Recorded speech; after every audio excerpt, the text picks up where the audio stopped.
ایک رپورٹ آپ سے شیئر کرتے ہیں جو ہمارے نمائندے ہدایت علی شاہ نے مرتب کی ہے۔ سیاچن کے محاذ پر گزشتہ 3 دہائیوں سے غزر کے ثبوت دلیری اور شجاعت کی ناقابل یقین داستانیں کم کرتے آئے ہیں۔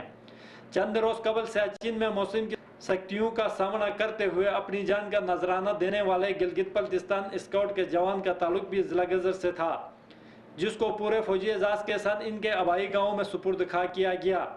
حالیہ دنوں گیاری سیکٹر میں برفانی تودہ تلے دبے جانے والے 14 فوجیوں کا تعلق ضلع غزر سے ہے۔ پورے ملک کی طرح ضلع غزر کے عوام بھی برفانی تودے تلے دب جانے والے پاک فوج کے تمام جوانوں اور غزر کے سپوتوں کی سلامتی کے لیے سربش سجود ہیں اور ان کی بحفاظت واپسی کے لیے آس لگائے بیٹھے ہیں۔ ہماری پوری دعائیں ہیں ان کے ساتھ اور ہم ہر وقت ان کے لیے دعا گو ہے کہ اللہ ان کو صحیح سلامتی سے ان کو نکالے۔ میری دعا ہے کہ وہ صحیح سلامت اپنے گھروں کو پہنچے، اپنے پیاروں سے ملے۔ ہدایت شاہ، پاکستان ٹیلی ویژن نیوز، غزر۔